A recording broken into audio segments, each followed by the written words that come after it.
sus Biblias, acompáñenme al capítulo 13, versículo 31, para continuar donde nos quedamos la semana pasada. Y quiero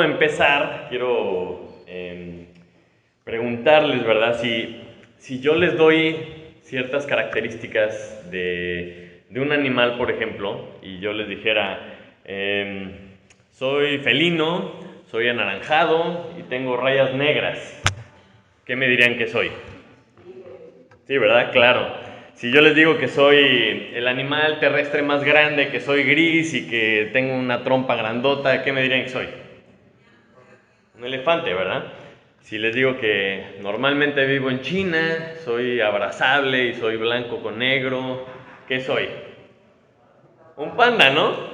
O sea, son características únicas que, como quien dice, no hay pierde. O sea, son cosas que identificarían estos animales de una forma, pues, muy particular, muy característica, ¿no? Y si habláramos de personas, también hay muchas cosas, características que pudiéramos identificar claramente, ¿no? Que yo creo que todo mundo sería muy obvio identificar. Si yo les digo que uso bata blanca, traigo el estetoscopio en el cuello y a veces tengo mala letra, ¿qué soy? Pues un doctor, ¿verdad? Si tengo un sombrero blanco así grandote, uso delantal y trabajo en la cocina, pues un chef, exactamente, ¿no?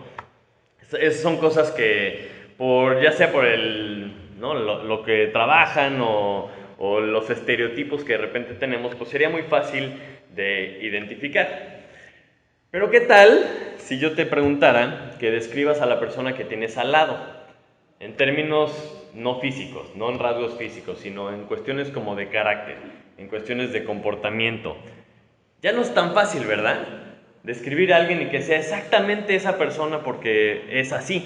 Como que somos muy homogéneos, ¿no? Como que no es tan difícil resaltar. No se vuelve tan fácil describir algo para que sea inconfundible, ¿ok? Y el pasaje de hoy, de esta mañana precisamente, Jesús nos dice cuál es la característica que nos debe distinguir como el grupo tan especial de personas que debemos de ser. Es una característica tan rara que todos los que la vieran tendrían que inmediatamente saber de quién se trata.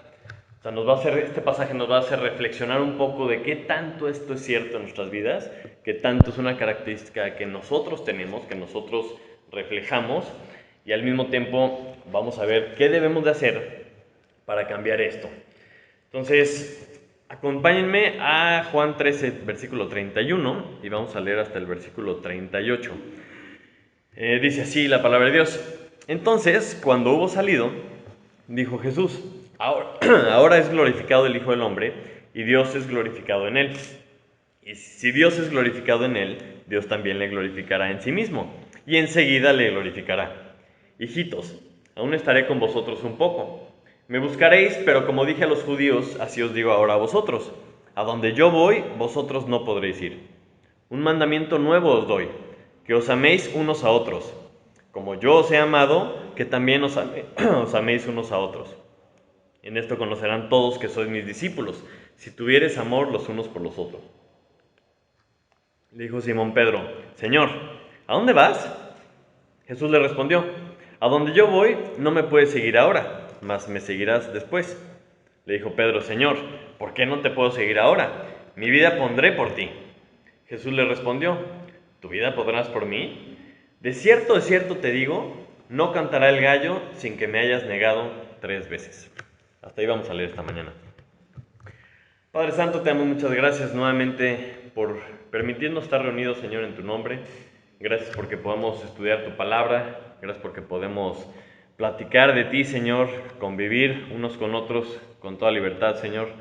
Te pido que esto siga siendo una realidad en este país, Señor. Te pido que también lo aprovechemos, Señor, que seamos conscientes de la bendición que es poder congregarnos, Señor, y poder estar juntos en armonía, Señor, estudiando tu palabra.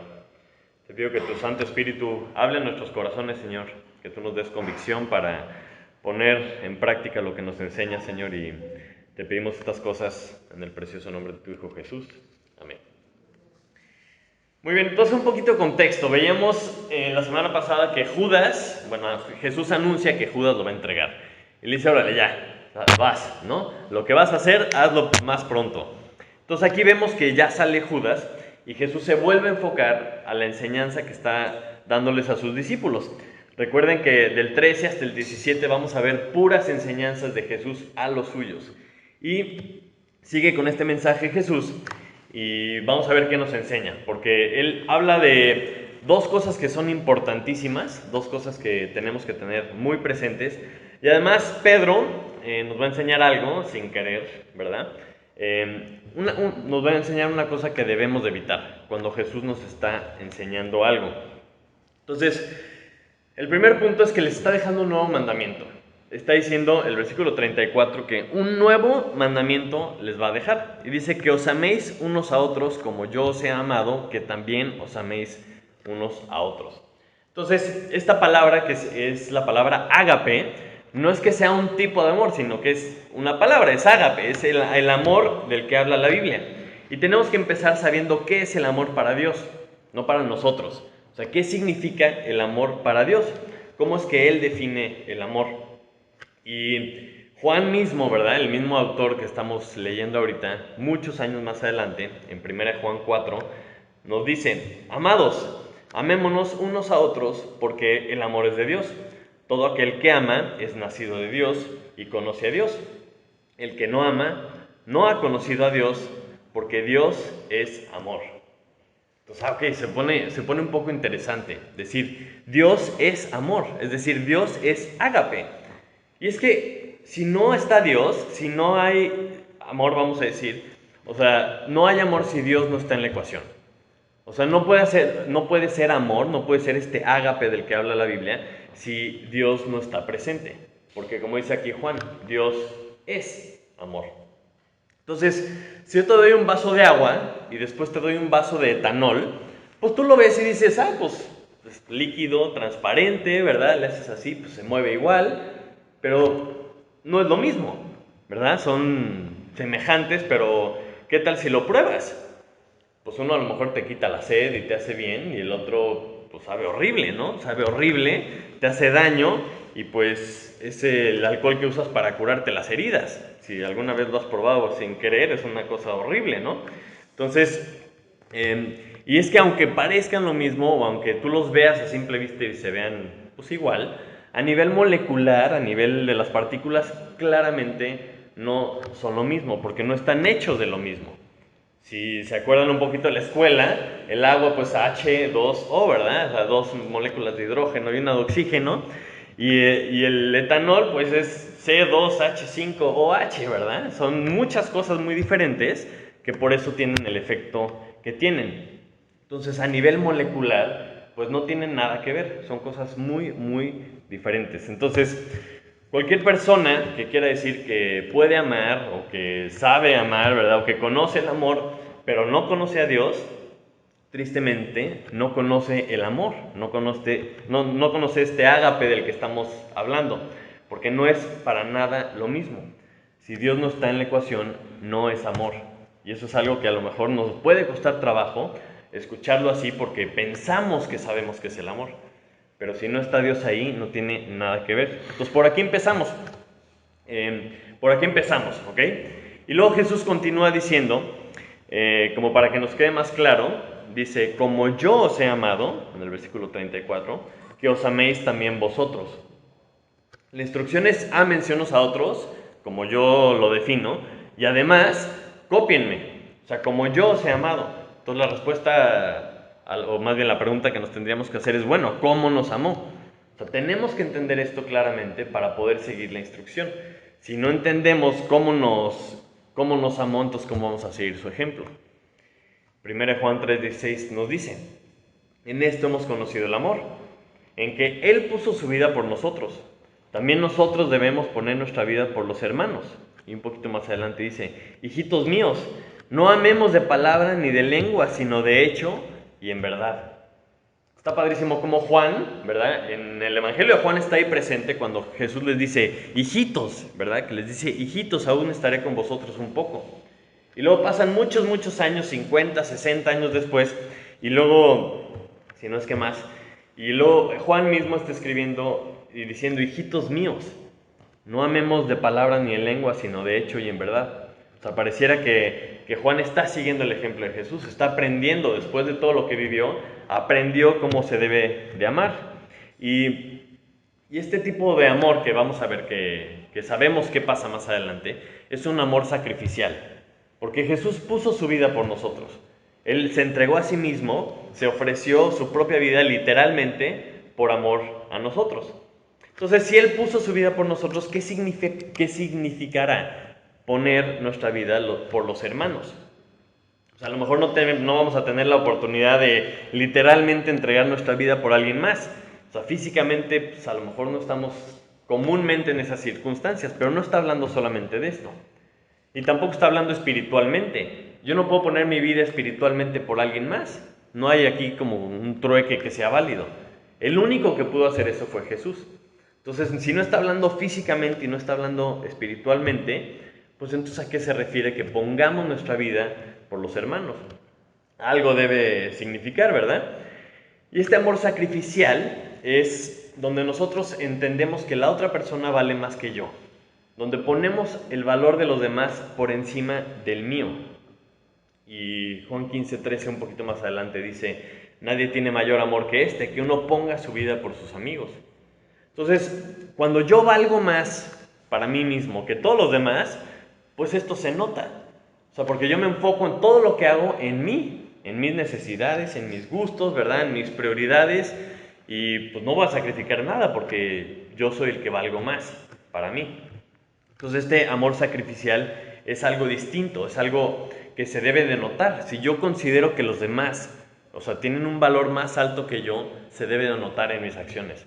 Se debe de notar en mis decisiones, se debe de notar en mi estilo de vida, porque estoy sacrificando mis prioridades, estoy sacrificando mis gustos, quizá mis planes, mis sueños, por los demás. Es un amor sacrificial. Y además, solamente puede ser fruto de nuestra relación con Dios. Decíamos que Dios es amor. Entonces, esto es algo que no nos sale de forma natural. Yo nunca veo en la Biblia que Dios nos diga, tienes que comer 3 veces al día. La Biblia tampoco nos dice que tienes que descansar, ¿verdad? Cuando estás cansado, y date un descanso, darte un respiro. La Biblia tampoco nos dice que pienses en ti, no se te vaya a olvidar pensar en ti. ¿Por qué? Porque estas son cosas que se nos dan de forma natural. No te tienen que estar recordando que tienes que comer, ¿verdad? O sea, no te tienen que estar recordando descansar, son cosas que nos salen de forma natural. Lo que nos dice que hagamos son las cosas que no nos salen de forma tan automática, ¿verdad? No nos salen, pues, a veces ni forzado, ¿verdad? Entonces, aquí es donde entendemos que necesitamos el Espíritu de Dios. Necesitamos que Dios nos cambie desde adentro, nos ayude. Y si dejamos que Él tome el control de nuestras vidas, es cuando se empieza a manifestar el fruto del Espíritu. El fruto de que Dios vive en nosotros.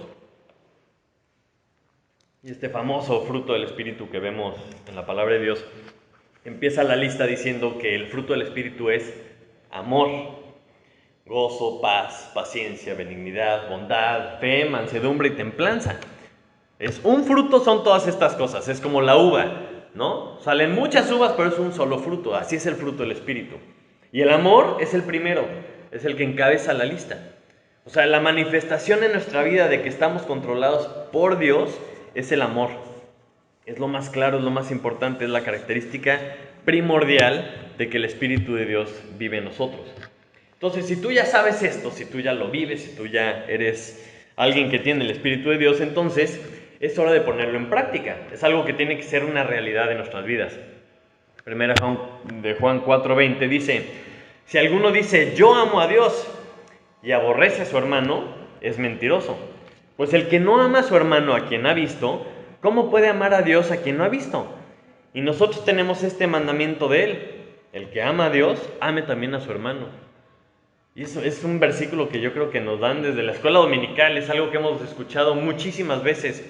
Sin embargo, si tú dices, yo amo a Dios y aborreces a tu hermano, dice que es mentiroso.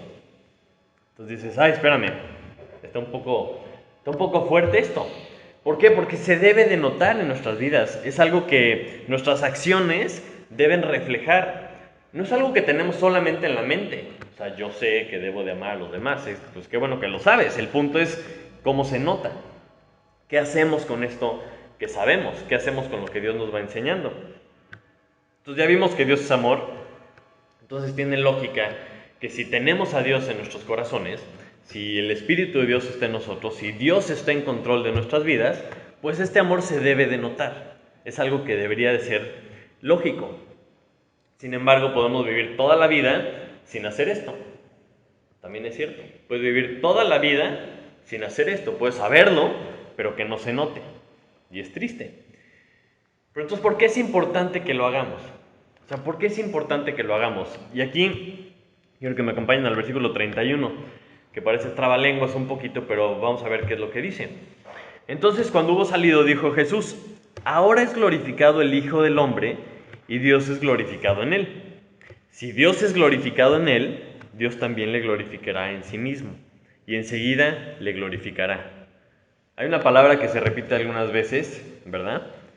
Que es la glorificación de Dios. Cristo quiere glorificar al Padre. Cristo iba a glorificar al Padre con todo lo que iba a hacer. Iba a hacerlo famoso, y luego Dios iba a hacer famoso a Jesús. Lo iba a glorificar y viceversa, y unos a otros, ¿no? Pablo, cuando está hablando de cómo debemos de ser nosotros, las cosas que fueron escritas antes están escritas para que nosotros para nuestra propia enseñanza y para nuestra esperanza también. Romanos 15:5 dice: pero el Dios de la paciencia y de la consolación os dé entre vosotros un mismo sentir según Cristo Jesús, para que unánimes, a una voz, glorifiquéis al Dios y Padre de nuestro Señor Jesucristo. O sea, si estamos siguiendo a Jesús, tenemos que hacer lo mismo que Él hizo. Tenemos que glorificar al Padre. Pero, ¿qué significa esto, no? Porque tenemos muchos pasajes que hablan de la gloria de Dios, de glorificar, si pues coméis o bebéis o hacéis otra cosa, hacedlo todo para la gloria de Dios. Pero, ¿qué significa esto para nosotros? ¿Qué significa en el día a día? O sea, ¿cómo le puedo hacer para hacer esto? Y me gustaría partir del punto de qué significa glorificar. Significa dar honor, magnificar, engrandecer, adornar con esplendor. Entonces dices, ay, qué padre palabra, ¿no? Glorificar a Dios. O sea, es engrandecer, magnificar, adornar con esplendor. Y yo te preguntaría esta mañana, ¿nuestras vidas glorifican a Dios? O sea, en pocas palabras, ¿nuestras vidas dan honor a Dios? Podemos decir que todo lo que yo hago magnifica a Dios, hace grande a Dios. O sea, porque imagínate poder decir en nuestras vidas, o de nuestras vidas, que es un adorno de Dios. O sea, mi vida es un adorno de la gracia y de la gloria de Dios. Qué padre, ¿no? Estaría muy bien. Y no solo es lo que nosotros podemos hacer para Él, porque Él se merece toda la gloria. De hecho, la Biblia dice que toda la gloria va a ser para Él. Toda la gloria es para Él. Y si entendemos esto, si entendemos en nuestro corazón que Él se merece todo, entonces también queremos que el mundo lo conozca. Queremos que Él sea engrandecido, que todo mundo le dé la gloria de vida, lo que se merece. Y por eso Pedro, en 1 Pedro 4, dice: si alguno habla, hable conforme a las palabras de Dios. Si alguno ministra, ministre conforme al poder que Dios da, para que en todo sea Dios glorificado por Jesucristo, a quien pertenecen la gloria y el imperio por los siglos de los siglos. Amén. Amén. O sea, todo lo que hacemos, todo lo que pensamos, todo lo que planeamos, tiene que estar enfocado en que le tiene que llevar gloria a Dios. Esto es lo que tenemos que tener presente, esto es lo que nos debe de motivar. Entonces, esta es una parte importantísima que nos deja el ejemplo de Cristo, el glorificar a Dios. Porque Él obedeció al pie de la letra todo lo que Dios le dijo que hiciera. Y es una forma increíble de glorificar a Dios. Y es el ejemplo que Jesús nos da. Entonces vamos a resumir un poquito. Este nuevo mandamiento nos está diciendo que nos amemos unos a los otros. ¿Cómo nos tenemos que amar? Como Él nos amó. ¿Y para qué es todo esto? Para glorificar al Padre. Pero acompáñenme al versículo 35. Dice: en esto conocerán todos que sois mis discípulos, si tuvieres amor los unos por los otros. Y es que esta debe ser la característica por las que todas las personas nos ubican como hijos de Dios, como discípulos de Jesús. Así como decíamos del tigre y del elefante y demás, o sea, esta debería ser la característica que nos distinguiera de todas las demás personas. O sea, si algo nos debe caracterizar es el amor que nos tenemos unos a otros. Creo que sería interesante hacer una encuesta al público en general, ¿no? A la gente normal, preguntarles qué piensan de los cristianos. O sea, ¿qué piensas tú cuando alguien dice un cristiano? Sería interesante. No sé cómo podrían contestar. Seguramente cada quien contestaría conforme a lo que pues ha vivido o los cristianos que ha conocido, ¿verdad? Pueden ser cosas muy buenas, pueden ser cosas regulares o a lo mejor no tan buenas. Pero es más interesante preguntarle a Jesús qué opina de nosotros. ¿Cuál es lo que, o sea, si estamos sirviendo a Jesús, nos interesa qué opina Jesús de nosotros?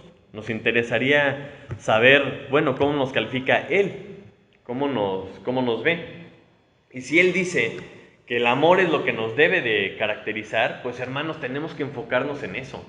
Tenemos que decir, oye, pues si es lo que está diciendo Jesús, este es el nuevo mandamiento que nos está dando, pues deberíamos de trabajar para esto, deberíamos de enfocarnos en esto, para que, o sea, si alguien dice, mira cómo se aman estas personas, seguro son cristianos, seguro son discípulos de Jesús, porque esa debe ser la característica que nos distingue.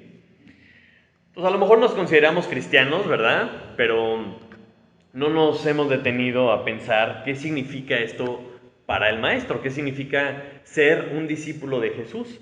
A lo mejor somos cristianos, pero no somos discípulos de Él, no somos alumnos de Él, no somos seguidores de Él. Y digo esto porque este pasaje nos presenta una situación muy interesante. El versículo 33 les dice, hijitos, aún estaré con vosotros un poco, me buscaréis, pero como dije a los judíos, así os digo ahora a vosotros. A donde yo voy, vosotros no podéis ir. ¿No? Está teniendo una conversación Jesús con sus discípulos, después les dice el nuevo mandamiento, y después en el 36 dice Simón Pedro, Señor, ¿a dónde vas? O sea, ¿a dónde vas? Y Jesús todavía le contesta, a donde yo voy no me puedes seguir ahora, más me seguirás después. Y Pedro le dice, ¿por qué no te puedo seguir ahora? Mi vida pondré por ti. Entonces dices, a ver, espérame, qué chistosa interacción. O sea, porque le está diciendo, a donde yo voy no pueden venir, pero ámense unos a otros y les da este nuevo mandamiento. Y hazte cuenta que Pedro se lo brinca. Dice, a ver, espérame, ¿a dónde no puedo ir? ¿Qué me estás diciendo? O sea, ¿no sabes que yo soy Pedro? Mi vida pondré por ti, ¿cómo que no puedo ir? ¿A dónde no puedo ir? Y empieza a enfocarse en lo que no entendió.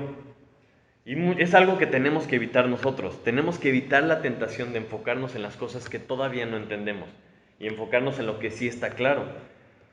O sea, el maestro le estaba diciendo que no podía ir. Y él, en vez de decir, ok, no puedo ir, no sé a qué se refiere, pero me está diciendo que nos amemos unos a otros, y a lo mejor le pregunto más adelante de qué está hablando, él pareciera que él se siente como un mejor discípulo de lo que en realidad es. Está diciendo, no hombre, claro que no, yo puedo ir a donde tú vayas, cueste lo que cueste, mi vida pondré por ti. Proverbios 16, 18 dice que antes del quebrantamiento es la soberbia, y antes de la caída, la altivez de espíritu.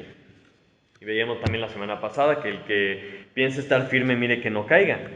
Porque en esta situación Pedro empieza una situación que Jesús nos adelanta y dice, de cierto os digo, no cantará el gallo sin que me hayas negado 3 veces. O sea, esta seguridad, esta sobreconfianza, a lo mejor un poquito de soberbia que tenía Pedro, pues iba a ser bien sacudido.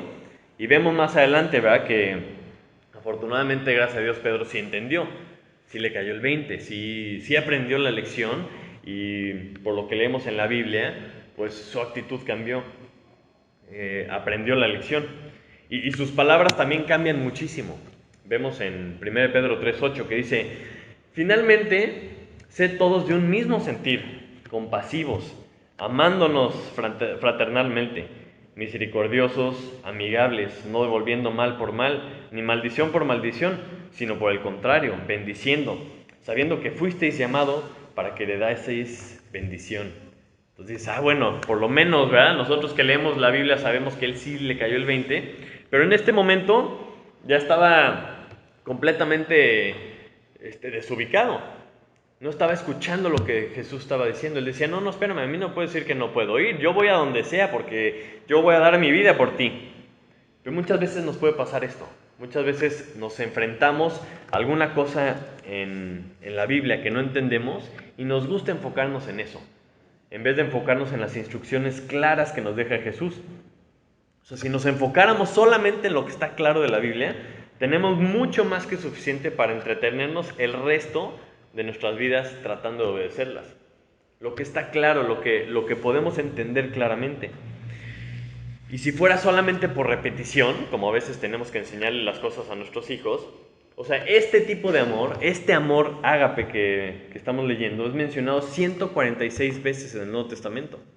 O sea, como que no hay duda, o sea, no hay duda de que tenemos que amarnos los unos a los otros. ¿Están de acuerdo? Es algo que está súper claro y lo repite vez tras vez. En los próximos pasajes vamos a ver cómo lo repite vez tras vez tras vez. Entonces, si hay algo que no te queda claro en la Biblia, está bien. O sea, a lo mejor no es el tiempo, no es el momento que lo entiendas. Hay que perseverar, escudriñar las escrituras, buscar el rostro de Dios, pero algún día te lo puede revelar. Pero las cosas que sí están claras, por ejemplo, como el amor de Dios, el amor hacia otros, sobre ese tema no tenemos que tener ninguna duda. Debemos de amarnos los unos a los otros, y mucho más cuando Jesús nos está diciendo, sigue mi ejemplo, y nos deja este mandamiento. Entonces dice, ok, pues vamos a ponernos a obedecerlo para que esta sea la característica que nos distingue delante de todas las demás personas. Entonces, para terminar, voy a poner un pero, ¿no? Porque podemos hablar todo el día de que debemos amarnos unos a otros, cómo es el amor y poderlo saber. Pero la clave para que este amor se dé, la clave para que podamos amarnos los unos a los otros, es primero entender cómo Él nos amó a nosotros. O sea, tú tienes que entender de qué forma te amó a ti en lo particular para que tú seas capaz de también amar a otros de la misma forma. Entonces, para empezar, tú tienes que conocerlo a Él.